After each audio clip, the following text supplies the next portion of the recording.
Egregia Signora Meloni, grazie. benvenuta in Libano. سعدت باستقبال رئيسة وزراء إيطاليا السيدة جورجيا ميلوني التي أرادت زيارة لبنان في هذا الظرف العصيب الذي نمر به للتعبير عن تضامنها مع لبنان وشعبه وكرسالة دعم إيطالية لدور ومهام قوات السلام الدولية في جنوب لبنان.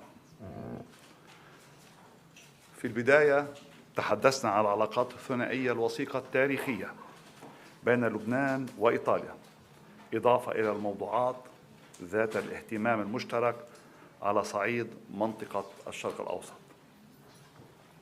ثم تناولنا الحرب الدائرة في الجنوب، وجددنا التأكيد أن الحل الدبلوماسي يجب أن يتقدم على الحرب والعنف والدمار، ويتمثل أولاً في التزام إسرائيل الكامل بوقف إطلاق النار والتقيد بالشرعية الدولية وبتطبيق قرار مجلس الأمن الدولي رقم 1701 بشكل كامل ووقف الخروقات للسيادة اللبنانية. في المقابل أكدت للسيدة ميلوني أن لا أولوية تعلو على وقف إطلاق النار واستهداف المدنيين وتدمير البلدات والقرى، وشددت على التزام لبنان بالتطبيق الكامل لكافة القرارات الدولية الخاصة به، لا سيما القرار 1701، وأبديت استعدادنا لتعزيز وجود الجيش في الجنوب ليقوم بمهامه كاملة بالتعاون مع قوات اليونيفيل.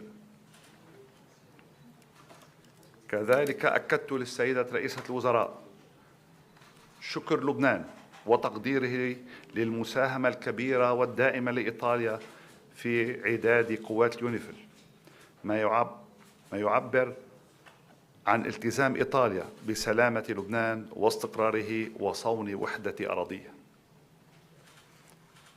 أن لبنان المتمسك بالشرعية الدولية يرفض تهديد إسرائيل لليونيفيل بالمغادرة والاعتداءات التي تتعرض لها والتي تشكل انقلابا فاضحا على الشرعية الدولية، ما يقضي من الجميع الوقوف وقفة واحدة ضد هذا التطاول السافر على دور اليونيفيل ومهمتها الكبيرة في الوقوف إلى جانب لبنان واللبنانيين.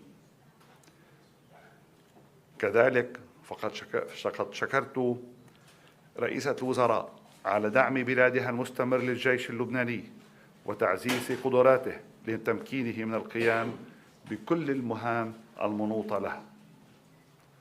كما شددنا على وجوب الإسراع في انتخاب رئيس جديد للجمهورية، وهو الأمر الأساسي لإطلاق ورشة الإصلاحات الاقتصادية المطلوبة وإطلاق عجلة النهوض الاقتصادي بدعم أصدقاء لبنان في العالم. إن لبنان دفع ويدفع فاتورة غالية ثمن الصراعات الخارجية، وما يحصل حاليا يجب أن يكون درسا لجميع الأطراف اللبنانية أن النائب لبنان عن الصراعات الخارجية هو الحل، وأن سيادة الدولة اللبنانية على أراضيها هو الحل لكل المشكلات القائمة. سيدة مولوني, Your Excellency Prime Minister Giorgia Meloni, I extend a warm welcome to you in Lebanon. Your consistent support and friendship toward our nation have been deeply appreciated. We hope that your solidarity will assist Lebanon in overcoming the challenges that confront us, ultimately putting an end to hostility towards Lebanon and its people. Grazie mille. Well, I thank Prime Minister Mikati and my friend Najab for his warm welcome and our always useful exchange of views.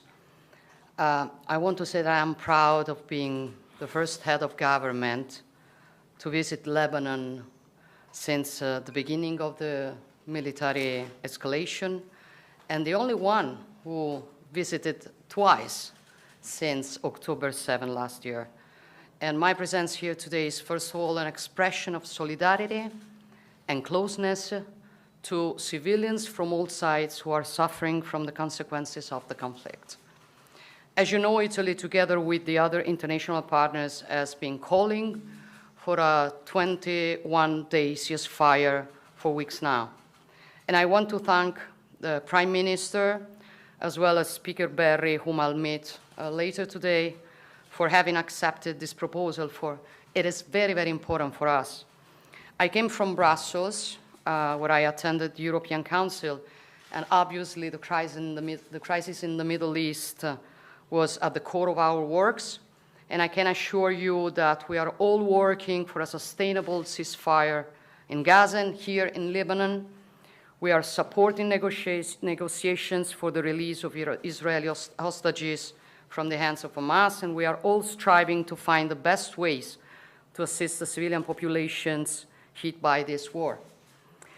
Italy is also at the forefront of the initiatives for mitigate the humanitarian crisis in Gaza. With our initiative, Food for Gaza, we brought more than 47 tons of food items, and in Lebanon, right after the military escalation, we approved new and immediate humanitarian assistance worth 17 million euros, aimed in particular to support the people displaced from their homes and the communities that are hosting them.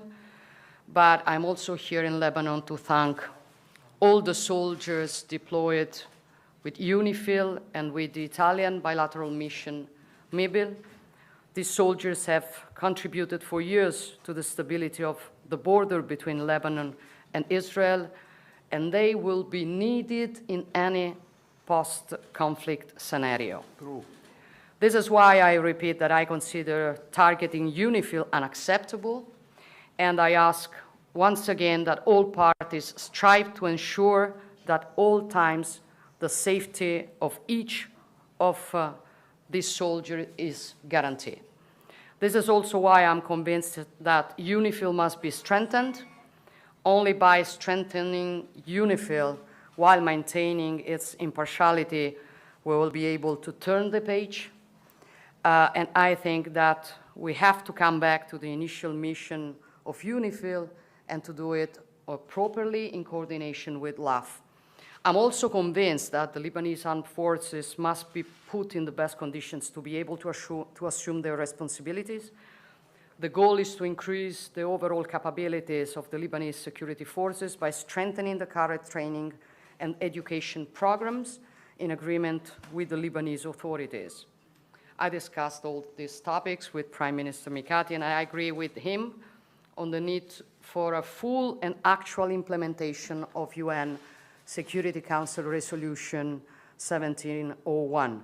This also means that south of the river Litani, there must be no other military presence than that of UNIFIL and the LAF. As Italy, we also have a bilateral mission, MIBIL, that is part of the International Support Group in Lebanon, aimed precisely at strengthening the training of Lebanese military personnel. We will try to do more on this. It is not by chance that in the framework of the G7 defense that is taking place today in Italy, we convened a meeting with all the participants to reflect on how best implementing these tasks together. In such a complex and uncertain scenario as the one we are living in, I also believe that it is crucial to support Lebanese institutions, including in the process to strengthen them. I'm not the kind of leader who wants to tell others what they should do. But this nation is suffering, and having functional institutions is key to being able to defend its interests. It is a reflection that I believe is shared by the whole leadership of this nation, and I can assure is that Italy is ready to give all the help that might be needed, if requested, also on this front. I also discussed in depth with Prime Minister Mikati the dramatic situation of the internally displaced people, and we also covered the refugee crisis that has been affecting Lebanon for so long. We have estimates of more than 1 million displaced people in Lebanon, on top of 1.5 million Syrian refugees. Regarding the displaced people, as I said before, Italy is committed to bringing this topic to the European and the international level to give our hand. And for the refugees issue, Italy has been engaged on this topic for a long time, and we're working with our European partners to create the conditions needed to allow the return of refugees to Syria, a return that obviously needs to be voluntary, safe, sustainable, and dignified. We support to this end the efforts by the UNHCR, and to the same end, we strengthen the Italian diplomatic presence in Damascus. To conclude, dear Prime Minister, you know you can always count on Italy. Thank you. We will do all that is in our power to return peace and prosperity to this friend nation. Thank you very much. Thank you. Thank you, Prime Minister.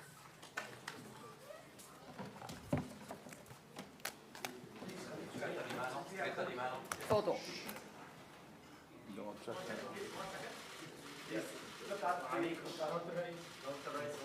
يعطيكم العافية.